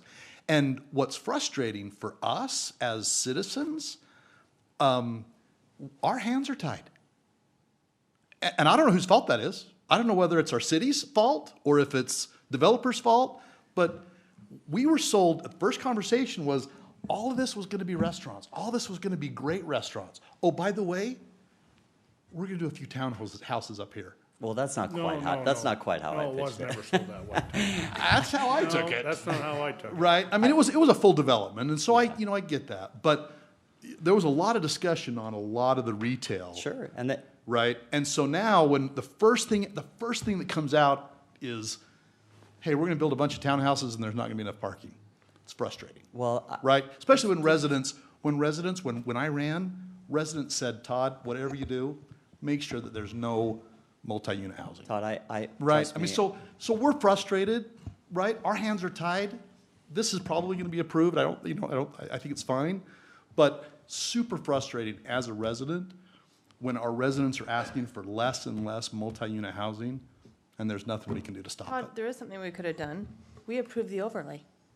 I voted no, but we approved the overlay, so we have to stop approving things like that for 23 units an acre. That's our fault. Sid, can I just jump in? Okay, But I'm gonna blame the city though. we, We approved it. Yeah, We are the we're city the council, city. and we approved Yeah. 23 Well, units that's an what I mean. acre. I'm sorry, it's- McKay, go we did ahead. it wrong. well, I was just gonna say, before we get that far down the road, allow us to finish the development. Like, I went through a lot of this at Traverse Mountain too. But I think most people will say that they're happy with the outlet mall. They're happy with the Harmons. They're happy that they have R&R Barbecue, Tsunami, Strap Tank, Adobe, Ancestry. Get But- any of those in there. I and know. we'll be But fine. that's I know. not gonna happen in Pleasant Grove. But just, my point is, and this was part of the discussion, I remember this distinctly, this was part of the discussion that we had early on when we did the overlay. We got thousands of units in before we ever saw an ounce of retail. And we literally had to give Cabela's 45 acres for free to jumpstart that process. We understand as developers, and it requires patience on your part, it requires patience on our part. We would love to have all of this stuff go and be able to go immediately. It just takes time sometimes. The way that the overlay is written to protect you, Sid, and all of the other council members is that we have this requirement of 25. I wish that was written different. I wish that the 25,000 square feet was not sales tax generating. I wish I could build an office building in there. I can't. I've got to have it all 25,000 square feet be. And that was a puck that slipped by me. I didn't catch that. And so, but we live with it. We're doing it. And so just bear with me on this. This is just phase one is all I'm saying. It's just phase one. We still have, the rest of this development to develop, and we're not going to do it. And it's not in my nature to want to do that or do that. And so we're doing everything that we can to bring what it is that we promised to do. For 15 years, I have heard constantly, we just need rooftops. Once you give us rooftops, this is all the developers. And they come before previous councils, many of whom it's not prior to these members. And they said, you give us rooftops and you'll get the retail. Well, the rooftops are here. In fact is we got too many rooftops and still we don't have the retail. And there's a lot of reasons for it part of it is, the fact is that the ship sailed and it went a little north. And so this is what's frustrating. And like Todd says, everyone during the election, and these folks are going to hear it who are running this next one, is we're tired of townhomes. We're tired of these rooftops. And here we are, once again, and I wasn't on the council when the zone change was changed, but here we are, and we're obligated, and there's not really much we can do other than complain. Because we still don't have the retail. And we've had people come in here to get a rezone, and we're gonna build X or Y or Z, and the fish restaurant, now it's not a fish restaurant. And I mean, these are things that we're, yeah. And here we are constantly, and developers come here and say, just give us time and we'll get all of these things. Well, and to answer that, again, I just want to reiterate, we're not doing anything that stands outside of the plan that we submitted. It's just phase one. That's it. That's it. We're not asking for more, doing more, changing one thing. This is just phase one of our development. Retail is frankly just, and you guys know this, it's a different animal than residential is. There is always a need for people to move into a home no matter where it's at. Retail is a horse of a different color. Like, they want to be where they want to be. And it took us, at Traverse Mountain, it took us a long time to be able to get to where a place like Tsunami or R&R or any one of those places would even look at us. Decade. Took us a decade. Mm-hmm. And it's because the market itself needed to mature to a point where it was ready to sustain it. And you're seeing that right out here off your exit 2. Traverse Mountain went before PG's exit, but that's about built out. I mean, it's getting close to where it's saturated. It's difficult with traffic and all of those other things. And this is the next place. And you're gonna see it happen and develop over time. It's just the market dictates retail. I don't. Where I wish that I could. But sometimes we're subject to those market factors, and we work within them the best that we can. Go ahead. Hi, McKay. It's good to see you. Actually, I think if there would have been any developer up here tonight, that this probably would have been the same conversation. So I apologize that it's you. Like you. Yeah. Thanks. First of all, I want to remind council that the minute we moved into town doesn't mean that we got to shut the door on people coming. People want to live here. And right now, what people want is different than what we wanted. So we can get all crazy that people are moving into town, but we have created a town that people want to move to. And for every home that's available, there's 10 people that want it. And that's a tribute to the town that we live in. Another thing is that businesses are coming. Denise, how much new money did we have this year? Sales tax was about 800,000. Say that again out loud. 800,000. So we're doing okay. So I know that you don't want more people to come into town, but I would like people to come in and shop. We've been patient. There's conversations that are coming that are going to be beautiful and that don't have to do with rooftops. I see Skylar back there in the back, who has brought a great business to town. He's now opening up a new one. And so the mood in town is that we love where we live, we love the culture, we love what we've created. I like D.R. Horton. They do a great project. So I was excited to hear that that's who's going to do the residential. I would just like there to be not parking on the boulevard. So if you could figure out even shared parking, I know that legally we can't demand anything, but our concern is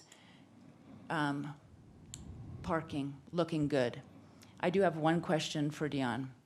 Do we have a park anywhere in that part of town that's going to facilitate families? It'd be kitty corner. Currently not, but across the street, Mhm. Boulevard, you have Christian property that's planned for detention basin, which is planned to be a park setting. Wait, say what? Kitty corner, literally kitty corner, across from Curtis Minor's building in there. The Harding? Yeah, on the other side of Harding. But isn't that just wetlands? No, we can put a park there. It's gonna be Okay. a basin, but it's not gonna be a full-fledged park per se. It's Well, I do worry about kids, Right there. more natural. green space. I do worry about people walking across that. There's a light. Those Okay, lights. that's right. Anyway, legally, they can do this. I'm just asking that you do it nicely for us, please. Thanks, Diane. So I don't think it's that we don't want people to come. I don't want 23 units an acre. And if you don't want Well, parking where on are the- they gonna come, If you don't though? want park on the boulevard, don't approve an overlay for 23 units an acre. That's the only way to prevent that. That's why we changed it years ago to 12 units an acre. So we would have quality over quantity, and we would prevent issues like this with parking and overcrowding and no parks and no open space. This is why. But And then he- it got but he- approved. How many acres does he have, though, Well, total? 12. And then that's his choice, whether he wants to come and build the 12 units an acre. We approve the overlay.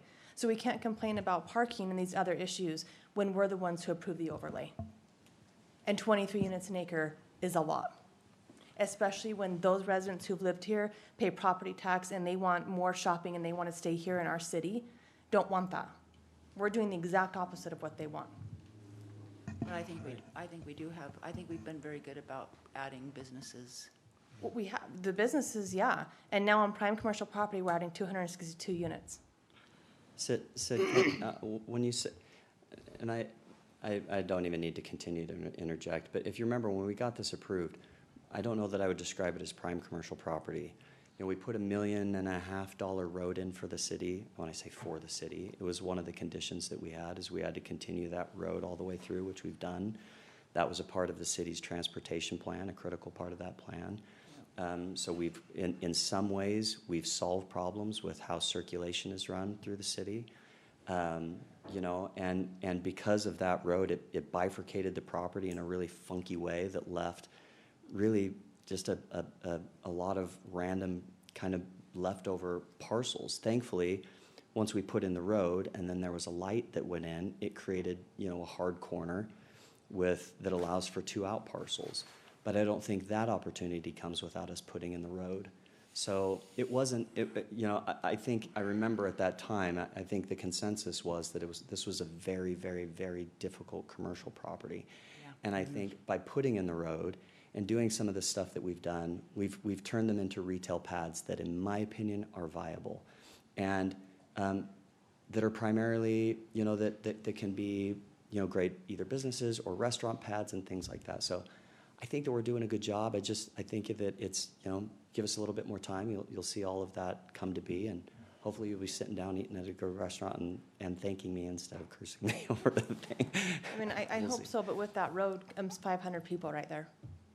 But again, it's part, I mean, the road is, you're moving people. That's the intent. The idea was you're taking people off East Bench and off Pleasant Grove Boulevard and moving them all the way down to Fifth West, which was a critical part of that traffic plan. At least that's the way that I understood it, and that was one of the conditions that we had to put in. And it alleviated a lot of the traffic that would have otherwise been on Pleasant Grove Boulevard. But anyway, there were trade-offs is all I'm saying. Yeah, there as was. a part of this thing. You're correct. And we knew what the trade-offs were. Eric? Thank you. McKay, I remember, that's why I brought it up. I remember the discussion whenever it was. And we put a lot of trust and faith in you, and we want you to succeed. I want you to succeed with this development, okay? Because I want to see, and we did have that discussion, and yes, it was a 4-1 vote. Because we knew that back part of that property was difficult, whether for office or retail. Let's be realistic here. It wasn't probably going to happen for retail back there. And so I'm glad that you've worked out some parking issues with this. I want you to succeed with this, right? Because again, we didn't have to approve the 23 units, right? We could have stuck to our guns and said 12, and then maybe you wouldn't have moved forward with this, right? Or maybe you would have sold it off or whatever. My son lives in what we'd categorize as high density, right? Loves it, right? But he's saving for a home. My daughter lived in what you call high density in Orem for a while until they'd saved up. People have to live somewhere, right? And I know that we hear from our residents all the time, enough is enough, right? But what does that mean? I think if you went back to each of those residents and asked where certain grandkids live or sons and daughters, I guarantee you some are probably going to live in these types of homes, right? Now, does Pleasant Grove have enough after this? I'm going to say probably, right? We probably have our share, and I think we've had plenty of reports that show that we're well over 35%, right? But I guess my word of wisdom would be to say, I wish you well, right? I hope that we get the retail out there. I hope that we don't have a conversation and say, we got burned, right? I hope that we get the retail out there and we have a successful development that we can show off that's kind of back off the freeway where some of these things don't work, right? And so. Thank you, Eric. I had, maybe when council is done, or if you guys ever want to meet in person, I can talk to you openly about the people that we're actively talking to. It takes a little while to get to a lease, but we're actively talking to a number of different groups, and I agree with you. We hope to be there too. That's what we want. We want the same things. We genuinely do. Thank you. Oh, go ahead, Daniel. Okay, there's two things that I like to mention. First of all, in regards to density, I did a study. We approved this in 2018. So the density hasn't moved, right? It's 23 units. If we take a look at this map, the only areas in town that are left with a high density, more than duplexes and triplexes, more than duplexes is this area, the one that we're discussing right now, and this area. After that, we don't have any more multifamily in the city. When I did the study about that shows that we have 36% of all of our homes are multifamily, I already include the 270 units for here, and I include all the units that can go right here, which is this one we have at 12 units per acre. So including that and that gives us the 36%. After that, we had the conversation, no mas, right? It was after this one. That was number one thing. Okay. And number two thing is that, well, today we have this application for the plat and the site plan for this. So that's all I present to you guys. But there's one application from the applicant to amend the code. And that will be on the next city council. I'll write a staff report. I'll explain the staff position on that one. That's a different story, but it is coming to you guys. And to qualify what high density means, low end is, tell me if I'm wrong, does a twin home qualify as, what qualifies as the low end of it?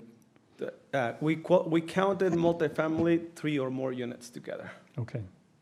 So duplex is not, because a duplex is very similar to an accessory apartment. But so we do have a that. lot of those 3 all over. Yeah.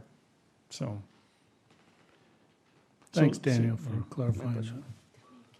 Any other thoughts, council, before we vote on these items? Okay. That said, we will now go to 10D and consider for approval a 42-lot final condominium subdivision plat called the Boulevard 120 subdivision Plat A on property located property 220 South Pleasant Grove Boulevard in the Grove Zone District. Boulevard mixed use overlay. I ask for a motion. So moved. We have a motion by Councilmember Jensen. Do I have a second? Second. Second by Councilmember Anderson. All in favor, say aye. Aye. Any opposed? Nay. We have 3 and 2 nays, and the motion carries. Thank you. We'll now go to E. Consider for approval a 32-lot final condominium subdivision plat called the Boulevard 120 subdivision plat B on property located approximately 220 South Pleasant Grove Boulevard in the Grove District. Boulevard mixed-use overlay, Sam White's neighborhood. And I ask for a motion on E. Sorry, can I just, Yes, typo there, it's actually 33 lots. 33 lots. So there's 75 altogether, so it's 42 and 30. Okay, well, that's that. That is 33 lots instead of 32. And that is subdivision plat B. Ask for a motion. So moved. I have a motion by Councilmember Anderson. Do I have a second? Second. A second by Councilmember Jensen. All in favor, say aye. Aye. Opposed? Nay. We have 2 nays and 3 for. The motion carries. We now go to 10F, to consider for approval a site plan for 12 buildings containing 75 townhome units on property located at 220 South Pleasant Grove Boulevard in the Grove Zone District, Boulevard mixed-use overlay in the Sam White's Lane neighborhood. Do I have a motion? So moved. Have a motion by Councilmember Anderson. Do I have a second? Second. Second by Councilmember Jensen. All in favor, say aye. Aye.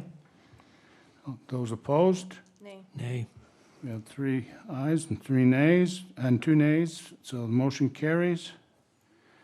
And thank you when we completed those 3 items. Well, now, Mayor, Skylar's here, so he asked me to remind you Yes. when he came, so okay, he's here. Do item H next. so we apologize, we were going to try to fit you in before this one here, so we will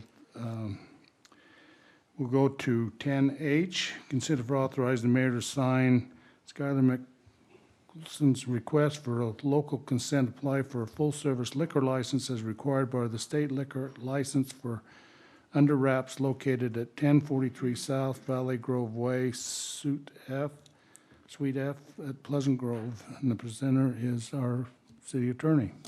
Mayor and council, the application before you is step 1 of obtaining a state liquor license for a new full-service restaurant that's proposed in town.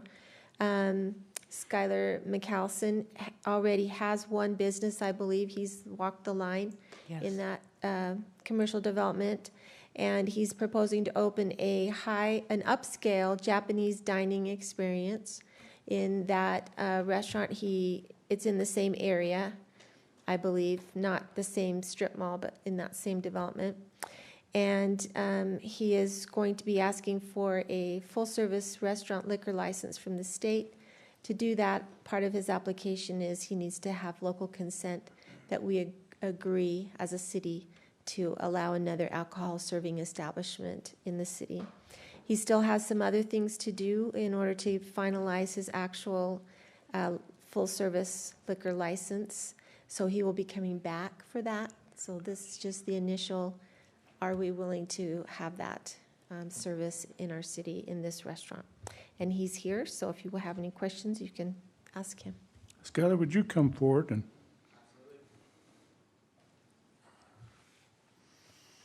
You know, I was down and had a wonderful dinner down the other night, down at your Walk Right In. And look forward, Walk the Line, excuse me, Walk Right In. Next restaurant. Walk the Line, and watching the construction go on over across there. So tell us what you're all going to do there, again, there. Yeah, so we're going to be really elevating the game here in Pleasant Grove with the food. We're doing a big old sushi bar. My wife's going to be rolling sushi for everybody right there.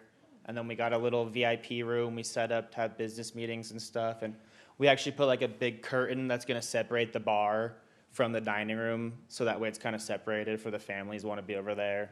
And then people at the bar can, have their drinks and eat sushi and stuff. We also have a full kitchen we're doing. So, I'm trying to bring a whole izakaya style menu. So I've been working on that nonstop. So that'll be really fun and exciting. Skylar, that's awesome. Thanks. Yeah, one of my good chef friends from New York City, who's another Michelin star chef, is gonna hopefully work with me too. So. I think you'll be the first sushi restaurant in Pleasant Grove. Yeah, I'm So that's excited. awesome. Yeah, we're excited to have you. Thanks. Skylar, is your signs up? The signs are up. Yeah. Yeah, I noticed that. Hopefully we'll be up in a few weeks. Love Walk the Good. Line. You know, I come in often to see Yeah. you, and I love sushi. Wish you just the best, and this is what'll make me sleep tonight. So, Thanks, Todd. I'm all in. As long as you got a good California roll, I'm in, so Just for anyway. you. I want you to know that he broke me in, and right, because I was officially kind of a non-sushi right out California. And I think you gave me, your wife served me. Spicy tuna. I think it's spicy tuna with a pickled daikon, yeah. Yeah. I was there and witnessed. His face was okay. When is your opening date? I'm hoping beginning of May. So like I have to get Wow. my business license first and then come Right. back and finish getting the liquor license so we can open. Well, let's get you going. Thanks, appreciate it. Okay, thank you. Thank you. With that, I'd like a motion for the liquor license. I will make a motion to approve Skylar McAllison's request for local consent to apply for a full-service liquor license as required by the state liquor license for Under Wraps, located at 1043 South Valley Grove Way, Suite F, Pleasant Grove, Utah. Second. I have a motion and a second. All in favor, say aye. Aye. Any opposed? Okay, motion carries. We'll now go back up to 10G, consider for awarding the Geneva Rock Products the cemetery expansion project bid in the amount of $238,694.56, and authorize the mayor to sign the notice of award, and authorize the mayor to sign the notice to proceed and agreement upon receipt of the final contract documents. Director. Mayor, Council, we're here to propose to you the cemetery project that we've been working on for the last, probably almost a year now, maybe a little less than that. We've been looking at different options. Finally made a decision and we moved forward on the design and have had that out to bid. We've received 5 bids on the project.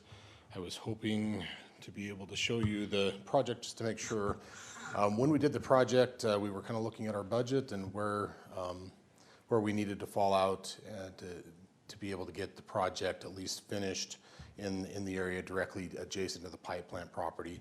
And there was an additive, we did 2 additive alternates on the project. So if you look at the bid and the bid tabulation, we did a base bid, and then we did an additive alternate 1 and an additive alternate 2.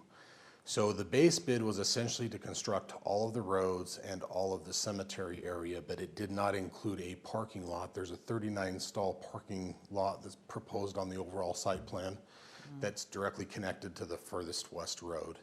And so we made that an additive alternate so we could look at pricing, see what we got for our bids, and then discuss that with you. The additive alternate 2 was for whether or not we did hydroseed or sod on the cemetery. You can see those prices in there as far as what the additive alternates are. The 238 was the base bid. I believe it was 37,000 or so for the parking lot and an additional 20,000, making a total of 294 if we award the entire bid. The bid came in with today's climate. Surprised where it came in right at the engineer's estimate. I was surprised that we didn't get some higher costs on this. 2 of the bidders were right next to each other. The other bidders were about $100,000 higher. So we feel like we got a good bid. Geneva Rock is a great contractor. We've worked with them many times before. And so I guess the discussion that we need to have is what do we award? The letter of recommendation is the base bid. We feel that that's great. And our recommendation is to go ahead and let's just get this whole project done now with both of the additive alternates. So that would be a total bid amount of 294. Talking with Scott and Denise as far as coverage on that, it'll be covered by the cemetery fund as well as the. There's some general fund money within the cemetery fund that we use to pay for the engineering. It's about $400,000. Total project cost with all the engineering costs and it would be with a little contingency in case we have any change orders would be around $400,000 for the total project. So 294 is what we would award to Geneva Rock. We currently have about $75,000 that we're anticipating in engineering fees, and then we have a little bit of contingency up to the $400,000 is what we're recommending for of a budget to be able to get this project done. So. Marty, do you have an ability to pull up the? I don't, Okay. we're gonna have this. Mayor, I've got a question. Yeah. So just to, so you understand what, this is the space between what is currently the cemetery and the new development, that, the new cemetery development. We have some room in there that we need to get some cemetery plots put in, because we're close to running out. So this isn't the new, This isn't the new, this is just this is the. along the fence. This is the stuff in between the Well, new and wait a the minute. old. Just let, The Yeah. parking lot extends about 20 feet past the existing fence. Okay. So if we don't do the additive alternate one, the parking lot, then we would actually not even encroach into the Public Works facility. The fencing would still stay where it's at. But we're recommending to go ahead and get that parking lot all the way down to 39 stalls there, just because it finishes out the space nicely. And then when we move forward on the pipe plant, we're starting from there and working out. We don't have to come back and tie to the existing road. So this is sod and everything then? So the additive alternate two was to do sod instead of hydroseed. It's an additional $20,000 to do sod rather than hydroseed, and that's, again, it's just. And that's what you're recommending? That's what we're recommending. That's- That's your decision if you want I- to spend that I- 20,000. and that's the 294, Yes, both additive alternates would give you the 294 number, and I've got them here if you. And Scott and Denise, we have those funds to cover that? Yeah, so we have $300,000 in the fund balance of cemetery that we'd use. We're about another 100,000 short, but we have enough money in the operating budget to reallocate Okay. to make sure we cover that 100,000. so when you make the motion, and he'll give us that number, right now, the one that makes the motion has to have the correct number for Is the it- award to Geneva Rock. Is it the 294 or is it changed? The 294 is the number that, I don't have the dollars. right Dollars, after that. yeah. Okay, all right. Just, I mean, this might be overkill, but we're about out of room in our cemetery. I think we have about 2 years left if plots are bought at the same rate. So this gets us another 800, which we feel like will buy us another 3 or 4 years, which will now give us time to develop the rest of the cemetery. So this is kind of our stopgap. We feel like if we don't do this, we could run out of cemetery plots, which probably wouldn't be good for us. So this, and we don't have to raise any fees or anything to do this. We do have money in the savings account to do it, and then reallocating some of the cemetery fund money. So on a sidebar note here, when we're talking about fees and all that, can maybe when our next meeting, we talk about, I think we entertained the idea of increasing the fees out there for non-residents. Yeah, we talked about doing that for the new development, but if we want to expedite that and have it happen for this, we can do that. I mean, that is as simple as. Yeah, let's do that. We do need to, well, we'll get the updated fee schedule in front of you in 3 weeks anyway. And we can have that discussion then about what we feel Yeah, I think that's fair. that could be. I gotta get a couple plots bought before you guys do that, okay, so anyway. You got 3 weeks. You're a resident. I'm not gonna Mayor. worry about it. You're a resident. You're a resident, you're good. Well, at the end of the day, we probably need to change our resident rate as well, because we're going into some major expense here, but we'll talk through that. But, yeah, you might want to grab them now, or we can make it effective July 1st, or however we want to do it, give you a little time. Well, in the least, we need to raise the non-resident. Yeah, So, all right, Mayor, you ready for a motion? well, just a minute, he's got the final number here. It's 294. Well, but there's some dollars there. No, I don't, was there a dollar? There is a dollar. Oh, there is, okay.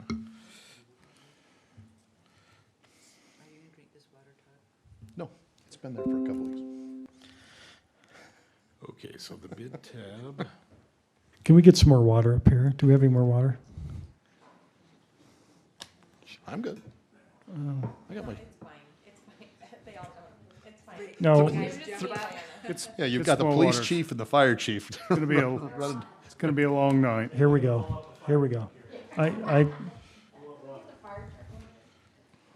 It's for me, Dion. I don't know if Mayor had one. Yeah, I'm good. $298, Thanks, Sid might need another. $370. It's 294, 984, 29. That's the amount of their bid with both additive alternates. 294, 984, 29. Okay, I got it. Got that? I do. All right, Mayor, I'll make a motion to award Geneva Rock Products the cemetery expansion project bid in the amount of $294,984.29. And authorize the mayor to sign a notice of award, authorize the mayor to sign a notice to proceed and the agreement upon receipt and approval of final contract documents. We have a motion by Councilmember Williams. Do I have a second? Second. Oh, Second by Councilmember Bullock. wow. He's quick. So all in favor, say aye. Aye. Any opposed? Motion carries. Thank you. So there's the picture, finally came up, sorry. Yeah, go ahead and show us what you're doing there. So this is the very edge of, the road currently sits here, the furthest west road. We're gonna remove that road, extend the burial plots all the way up to a new road that would run here. The fence is right along that phase line right there approximately. So this parking stalls onto the public works site or the pipe plant property. So total of 835 new, well, we've got 180 stalls that'll be a little bit just to the south of that road. And then an additional 655 burial plots that are within this phase. 835 total. And are we going to do some temporary fencing once we take the other fencing out, keep Yeah, everybody out of the the pipe fence is yard? relocated. Down To along relocate here, it then, huh? down to the toe of the slope off of that. Oh, okay. So we keep our, so we can keep the security of the site a little bit there, so. There's more parking in this than there is in the last development. There We can is. share. Hey, There is. we won't. All right. And this is Hey. for this is for 800 and some odd. Hey, we respect the dead, okay? Strike that from the minutes, please. Okay. Okay, we'll move to action item number 10I. Consider for approval a proclamation declaring May 1, 2021 as Arbor Day. And Director Giles, would you come forward?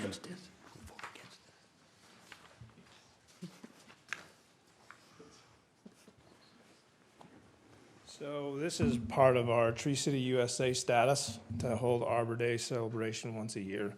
This year, we're gonna hold it at Discovery Park. We're not planting a ton of trees. I think there's 4 trees that we're gonna plant. We actually have a family that's gonna do a memorial tree out there the week before. So we'll have a total of 5 trees. We'll make a little presentation this year. I believe it's 25 years that we've been Tree City. So that's pretty. So are we the longest running continuous Tree City award in No, the state? there's quite a few that are Oh. ahead of us, but we're up at the top. Any other questions for Dion? Wonderful.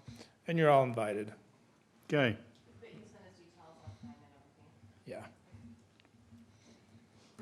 Thank you, Director. Thank you. Now I'd like a motion for our proclamation.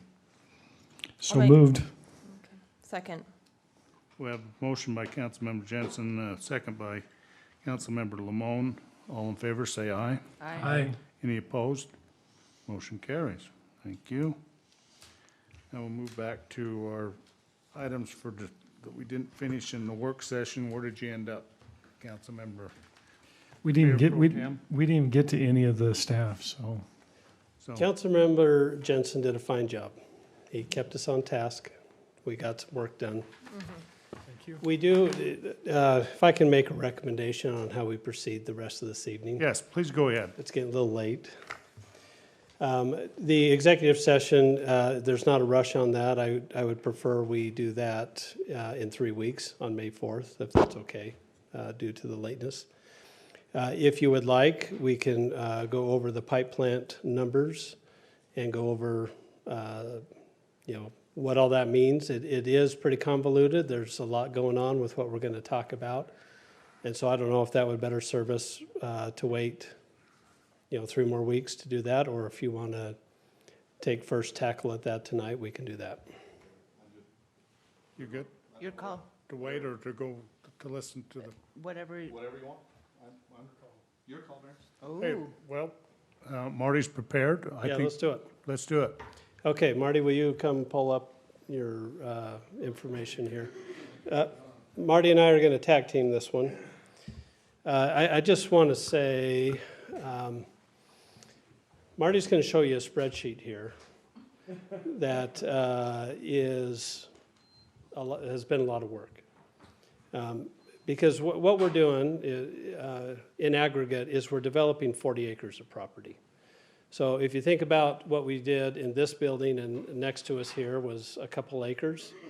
It was close to $15 million, and we developed 2 acres of property. Well, now we're looking at developing 40 acres of property.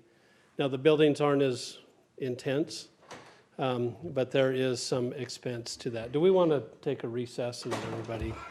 Seriously, let's take a, Mayor Pro Tem, can we take a 5-minute recess? I make a motion that we take a 5-minute recess. Thank you, because I had to go. Second. Thank you. Sorry. Sorry, Scott. We should have just all randomly one at a time. Actually, I do want to stand up. She said we just approved no parking places in the cemetery, then in the.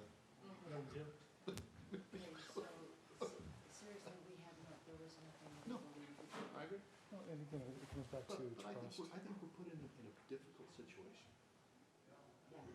And it's not right. Somehow we gotta fix it. Oh, so that was supposed to be part of the, I thought they were supposed to be. Yeah. And part of that agreement was just the 25,000 square feet.